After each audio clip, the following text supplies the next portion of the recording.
Mesdames et messieurs, bonsoir et bienvenue dans Question d'actu. Crypto-monnaie, c'est le sujet de ce soir. Abdellatif Jouahri, gouverneur de Banque Le Maghreb, a montré la détermination du Royaume du Maroc à encadrer les crypto-monnaies. Le Maroc qui travaille activement sur un projet de loi destiné à encadrer donc les crypto-actifs. On ne vise pas simplement une adhésion aux crypto-monnaies, mais une adaptation des systèmes traditionnels via la tokenisation. Il s'agit de numériser des monnaies classiques comme le dirham.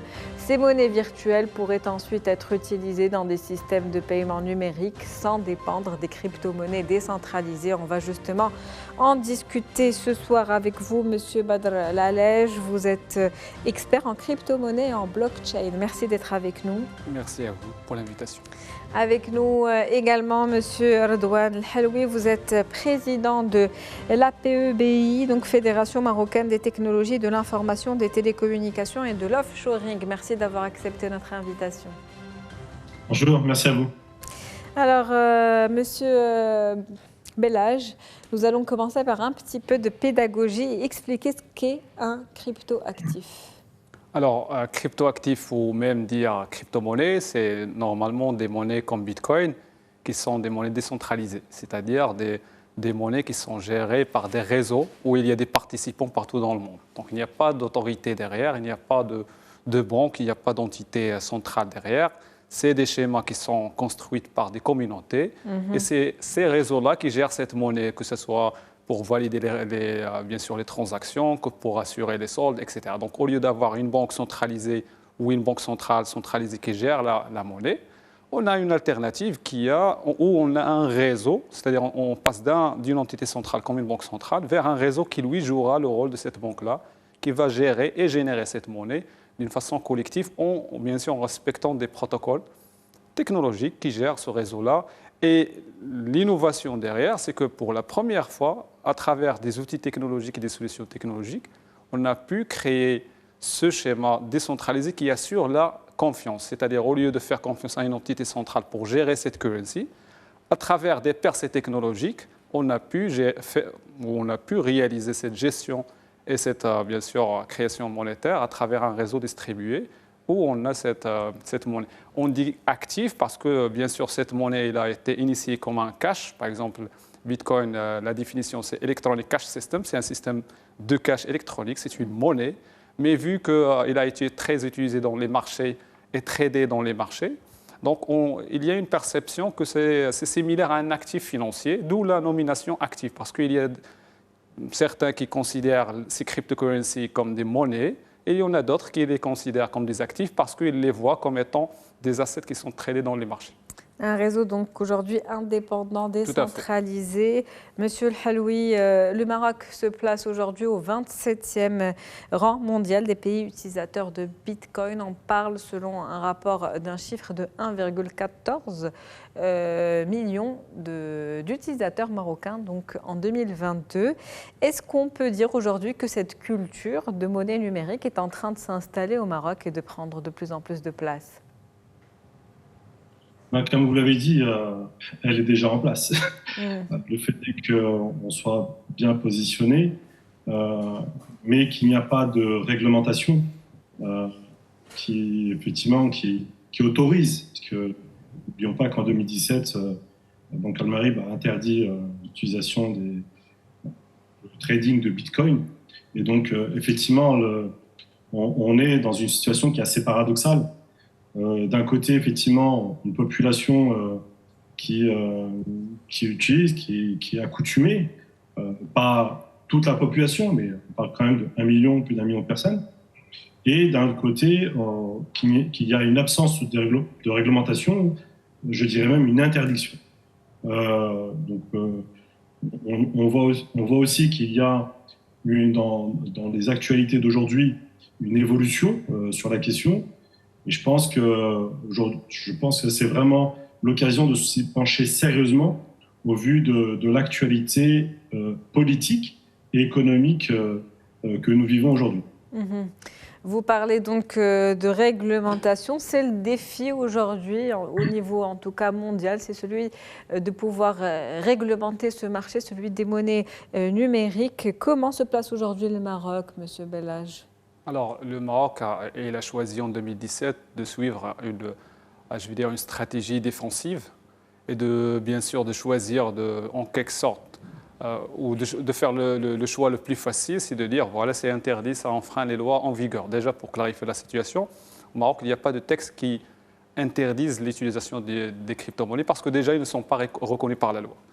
Et donc, au lieu, ce qu'on a, c'est qu'on a des interprétations des lois existantes, surtout celles de l'Office d'échange, et par conséquent, on dit que ces crypto-monnaies sont une infraction de ces lois-là, d'où le ban ou l'interdiction, ou même la déclaration du Banque Maghreb et des autres instances. Donc ça, c'est la situation, c'est-à-dire on a un vide juridique qui gère cette monnaie-là ou ce type de monnaie. Un vide qui devrait disparaître au vu on du l'espère, fait parce que qu'on travaille actuellement sur un texte. On est devant une réalité, c'est que les Marocains, c'est des utilisateurs des cryptos, surtout la jeunesse, parce que les jeunes, c'est des gens qui n'attendent pas un feu vert de quiconque, que ce soit Banque centrale ou autre. Donc ces gens-là voient que la crypto-monnaie, et déjà c'est des gens qui sont très technophiles, donc ils voient que la crypto-monnaie c'est un asset très important à avoir, que ce soit un vecteur d'investissement, que ce soit un moyen de paiement. Donc l'idée c'est qu'actuellement on a un vide juridique, on a raté l'occasion en 2017 de se positionner comme un pays sur la crypto-monnaie, parce que la crypto-monnaie c'est pas que du trading, c'est pas que de la spéculation, c'est carrément un écosystème. On a vu d'autres pays comme les Émirats unis ou autres, par exemple, qui se sont positionnés sur cette industrie-là pour créer un écosystème local qui a vu voir et naître des entreprises ou des startups qui ont bien sûr réussi. Donc l'idée, c'est que nous, on parle de la régulation qui est actuellement absente et on espère avoir une qui est positive, non pas que pour permettre aux gens de spéculer, mais c'est plus que ça, c'est pour créer un écosystème. On est à l'aube d'un nouveau monde financier et on est en train d'être marginalisé. On aimerait bien se rattraper parce que là, on a notre premier partenaire qui est l'Europe. Et il a réglementé la chose l'année dernière avec la réglementation MiCA. Et on a aussi donc, les États-Unis actuellement qui sont en train de se positionner. Donc on n'a pas vraiment le choix. Donc soit réglementer la chose et se positionner. Donc on doit avoir non pas que la réglementation. Pour moi, c'est une question dépassée. C'est une question de positionnement pour vous ? Bien sûr, c'est juste le premier pas pour une stratégie de positionnement. Donc nous, on doit bien sûr créer ou mettre en place une stratégie nationale pour se positionner, non pas que sur la crypto, mais sur ce qu'on appelle la finance décentralisée au sens large. C'est-à-dire on a des occasions qui est devant nous, on ne doit pas les rater. Vous avez mentionné que juste 1,1 million qui sont utilisateurs. Moi, je peux dire facilement que c'est plus que ça. Parce que le rapport le plus fiable, qui est celui de Chain Analysis, qui a mentionné que l'année dernière et cette année, les Marocains ont fait échanger, ou on a eu un flux crypto-monnaie de 12,7 milliards de dollars. C'est un chiffre qui est énorme. Donc les Marocains sont très cryptophiles, je vais le dire. Et donc la réglementation, on a vu que c'est quelque chose d'inutile, qui est insuffisant. Même avec ce ban ou cette interdiction, on a vu que ça ne fait que grandir. Donc il vaut mieux corriger bien sûr le tir et dire, voilà, nous, on va permettre à cette industrie de naître. Ce n'est pas que de la spéculation, je le redis, de créer ce écosystème marocain, et l'État sera le premier gagnant. Créer cet écosystème, vous le dites, vous le pensez, en tout cas, la demande est là. Mais quand on voit d'autres rapports, je ne parle pas de la crypto-monnaie, mais de la bancarisation de manière générale, des Marocains qui utilisent encore trop de cash, qui ont du mal à se bancariser. Monsieur Haloui, est-ce que vous pensez qu'aujourd'hui, les Marocains sont prêts pour l'utilisation de la crypto-monnaie ? En fait, je pense qu'on parle de plusieurs types de populations. On est quand même un pays où il y a effectivement, il y a le citoyen, il y a les salariés, il y a des entrepreneurs et des investisseurs. Et donc, du coup, ce que dit Badab, notamment, ces technophiles, ces personnes-là qui font du trading, elles le font dans un cadre, effectivement, je dirais, d'intérêt sur cette valeur, je dirais, cette nouvelle forme de valeur. Puisque quand on voit que le Bitcoin, il a atteint les 100 000 dollars, enfin, qui est proche des 100 000 dollars, on voit bien qu'effectivement, il y a un intérêt de trading, de spéculation, de gain derrière. Mais n'oublions pas que effectivement, vous l'avez dit, nous avons un système où aujourd'hui, je ne sais pas si vous vous rendez compte, mais demander à un jeune de créer une application mobile et de le mettre sur Play Store ou App Store, on n'est pas en mesure aujourd'hui, le Marocain, de pouvoir acheter des applications sur Play Store ou App Store si on ne va pas déjà aller demander à sa banque une carte bancaire avec de la devise pour pouvoir utiliser sa dotation qui est aujourd'hui de 15 000 dirhams. Donc du coup, déjà dans le mécanisme classique, il y a déjà des contraintes. Avant même de commencer à voir les contraintes. Justement, donc quels seraient aujourd'hui les axes prioritaires à prendre en considération pour justement réguler ce marché des crypto-monnaies au Maroc dans le contexte marocain? Alors, c'est important de comprendre le contexte global. Okay, l'Office d'échange, son objectif, c'est de gérer les réserves de devises. Okay, notre dirham ne s'exporte pas. Hein, quand on va à l'étranger, on ne peut pas acheter, on est obligé de convertir avant tout voyage notre dirham en devises, que ce soit en euros généralement ou en dollars, et puis d'autres devises qui sont aussi utilisables à l'international. Et donc, son rôle est de pouvoir effectivement gérer ces réserves-là, qui sont vitales pour le fonctionnement de notre pays. En parallèle, donc aujourd'hui, on se retrouve avec deux mécanismes financiers. Comme l'a dit Badal, il y a ce mécanisme de la crypto-monnaie, où aujourd'hui, dans ce monde de la crypto-monnaie, on est capable de passer par ces systèmes pour acheter, pour trader, voilà. Et en parallèle, on a les mécanismes classiques, la carte bancaire, les Mastercard, les Visa et puis la devise. C'est deux mondes aujourd'hui qui ne sont pas encore connectés totalement. On passe par des stablecoins, il y a des stablecoins USDC ou USDT que notre expert connaît très bien, mais est-ce que finalement, pour notre pays qui a un souci de gestion de sa réserve de devises, est-ce qu'il ne faudrait pas tirer profit de notre expertise, de notre expérience, de la gestion de la réserve de devises? Les pays européens ou les pays aux États-Unis ou autres n'ont pas ce mécanisme-là parce que leur devise s'exporte. Et donc peut-être mettre en place des mécanismes qui vont permettre d'attirer des investisseurs avec leur crypto-monnaie, d'investir dans notre pays, de pouvoir passer par des passerelles de conversion en devises. Et donc là, ce que disait Badal, notamment avec la MICA, on pourrait définir des partenariats entre le Maroc et l'Europe, de manière à ce que ces investisseurs, à la fois, puissent venir investir dans le pays, dans des chantiers qui sont importants, que ce soit dans le numérique ou dans tout autre secteur, le tourisme ou autre, et de pouvoir générer de la devise finalement, et pouvoir finalement accroître notre réserve de devises. Je pense qu'il faut peut-être voir les choses de cette manière-là. Notre expertise et notre expérience, parce que nous, Marocains, nous sommes habitués à cette notion de réserve de devises, de faire cette conversion, ce qui n'est pas le cas forcément dans les autres pays. Et donc, interconnecter les deux systèmes, les systèmes de crypto-monnaie et notre système de gestion de réserve de devises, pour accroître notre réserve de devises dans notre pays. Et donc, en faire une force finalement.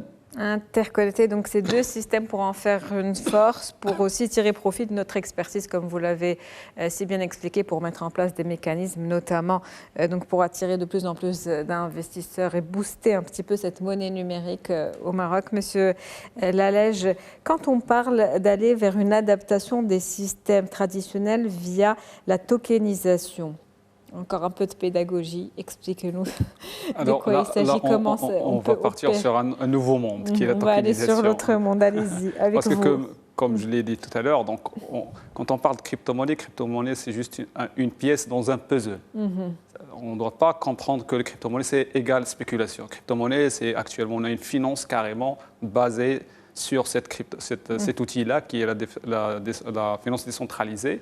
Et une de ces faces, c'est la tokenisation. Actuellement, la tokenisation, c'est quoi? C'est de transformer des assets réels et de les digitaliser sur des supports, que ce soit des réseaux qui sont de crypto-monnaies ou que ce soit des réseaux qu'on appelle blockchain, c'est-à-dire on va emprunter la technologie qui est utilisée par ces crypto-monnaies-là pour en quelque sorte véhiculer un format numérique qui représente un objet réel. Je m'explique. Par exemple, on peut tokeniser les securities, c'est-à-dire les titres boursiers, pour permettre de rapidement les vendre et les acheter, de faire le dénouement. Parce que la technologie sous-jacente, elle permet d'assurer la confiance entre un ensemble d'acteurs.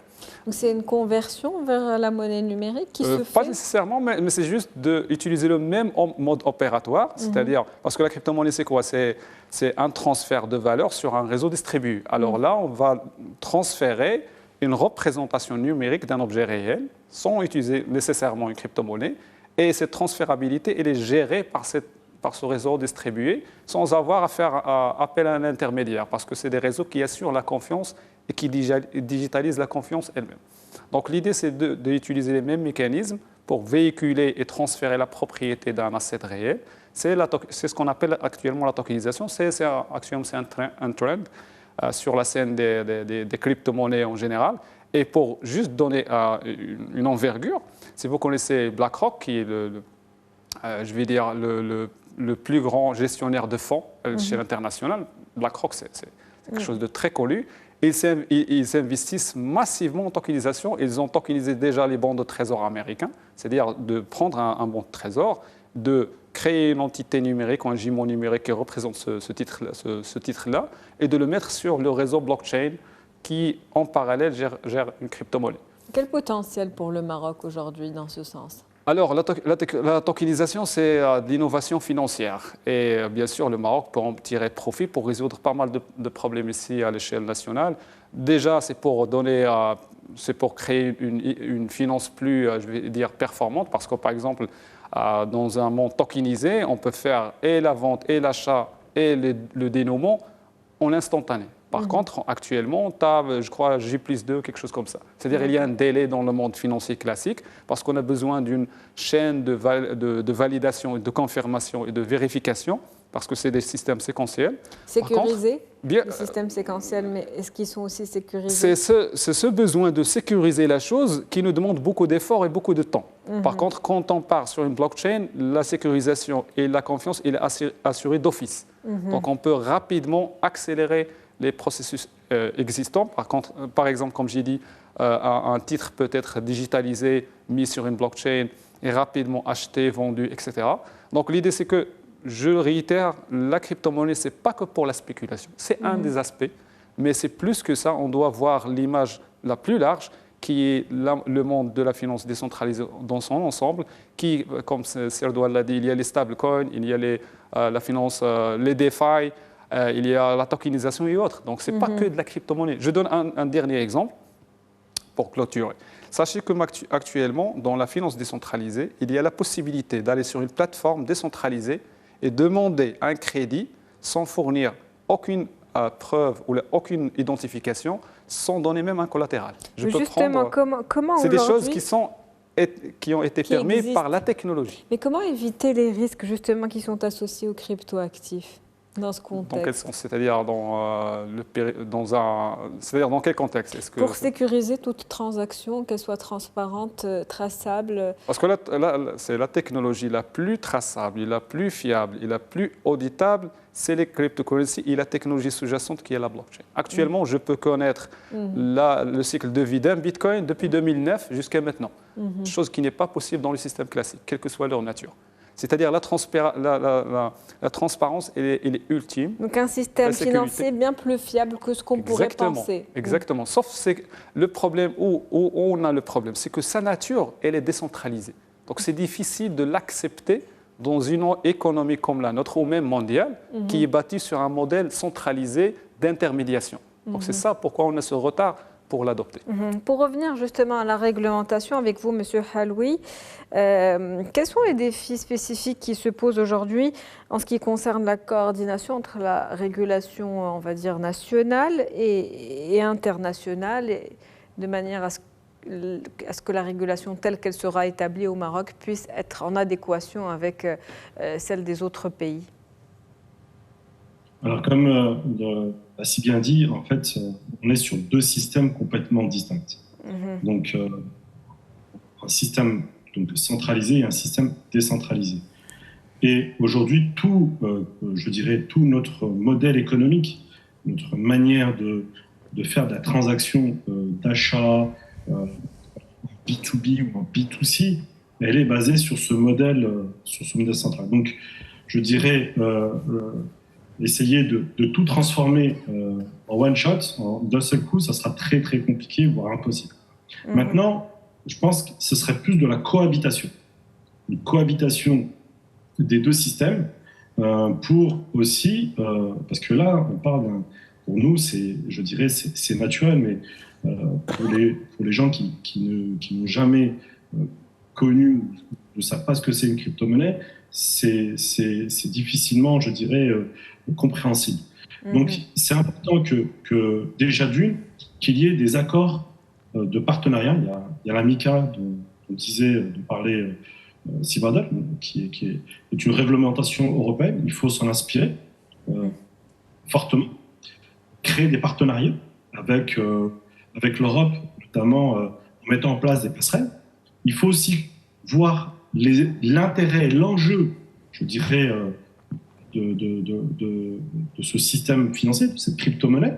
Le premier intérêt, je le disais tout à l'heure, c'est attirer de nouveaux investisseurs. Donc, il y a certains pays, le Salvador par exemple, il en a fait tout un pays. Il a même investi, je dirais, toute une réserve de Bitcoin, enfin toute une réserve, mais il a à peu près 5000 Bitcoins, ce qui me semble, et il en a fait je dirais, une valorisation quelque part pour que ces investisseurs puissent venir dans son pays. Donc, moi, je pense que la première chose, c'est comment mettre en place une réglementation pour attirer ces investisseurs. On a des sociétés dans le numérique qui pourraient faire des levées de fonds plus facilement peut-être avec ces mécanismes. Donc, on pourrait attirer des touristes qui, eux, ne veulent pas payer en devise classique, ils ont de la crypto-monnaie, ça pourrait augmenter encore plus l'attractivité au niveau du Maroc du tourisme. Et tout ça, indirectement, on développerait encore plus, on créerait plus de richesses et augmenterait notre réserve en devises. C'est important d'avoir un objectif. Qu'est-ce qu'on veut faire? Attirer des investisseurs? Pourquoi attirer des investisseurs? Augmenter nos réserves en devises? Et comment? Comment gérer le risque aussi? Créer des partenariats, s'inspirer de la MiCA, voire du modèle réglementaire américain. Être plus ouvert, mais en mettant, bien entendu, plus de contrôle, parce que c'est assez volatile. C'est important de créer un climat de confiance pour, effectivement, je dirais, gérer ces mécanismes d'une manière progressive et pas d'un seul coup. Créer donc un nouvel écosystème et justement, quelle perspective de développement, Monsieur Lalage, d'un écosystème qui soit local, de start-up spécialisées dans ces technologies de blockchain pour justement pouvoir développer davantage ces monnaies numériques au Maroc? Alors, comme l'a dit Serdouane, l'un des avantages de ce monde-là, c'est que un détenteur de projet ou un jeune qui veut commencer sa start-up, il peut lever les fonds rapidement et facilement dans ce monde. Parce qu'il n'y a pas toute cette chaîne ou tous ces barrages pour lever les fonds. Tu peux rapidement lever des fonds pour créer. Il n'y a pas de prérequis d'investissement, etc. C'est des systèmes électroniques, numériques. Et déjà, pour ajouter un point, le type d'investisseurs qu'on peut avoir, c'est des investisseurs qui ne vont nous coûter rien, zéro. Ce n'est pas comme un investisseur auquel je dois créer une zone franche, etc. etc. C'est des multimilliards d'entreprises qui peuvent entrer le lendemain s'ils trouvent que l'écosystème il est propice. Et nous, on est en contact avec pas mal d'eux, c'est-à-dire il y a ce désir de rentrer sur le marché marocain parce que déjà il est promoteur et plus que ça parce que ça peut jouer le rôle d'une plateforme pour toute l'Afrique. L'Afrique, c'est le marché de la crypto actuel. Avec un écosystème crypto marocain, on sera tous gagnants. On sera gagnant en créant de l'emploi avec des entreprises qui peuvent surgir rapidement dans ce segment-là. On parle, par exemple, dans Maroc numérique 2030, d'avoir deux licornes.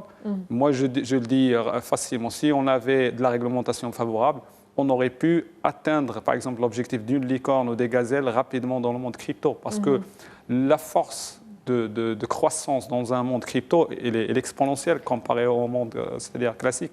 Et donc, c'est de servir la jeunesse pour créer des entreprises, ça c'est primo. Secondo, l'État elle-même, il va bien sûr va en tirer profit parce que c'est un domaine dans lequel il y aura des investissements locaux et internationaux et donc il va tirer profit par des taxes, etc., même si je n'aime pas parler de la taxation. Et troisième point, c'est qu'avec une synergie, je vais dire même avec de l'activité crypto-monnaie, si on va même détenir des crypto-monnaies, ça sera idéal parce que les crypto-monnaies, en quelque sorte, comme le dit Trump, je vais un jour payer la dette américaine avec la crypto. Merci à vous, Monsieur Badr Bellaj. Je rappelle que vous êtes expert en crypto-monnaie, en blockchain. C'était un plaisir de vous avoir avec nous ce soir. Merci à vous également, Monsieur Redouane Helloui. Vous êtes président de l'APEBI, Fédération marocaine des technologies de l'information, des télécommunications et de l'offshoring. C'était un plaisir de vous avoir ce soir avec nous. Merci à vous. C'est la fin de Questions d'actu pour ce soir. Merci à vous pour votre fidélité. On se retrouve demain pour un nouveau numéro.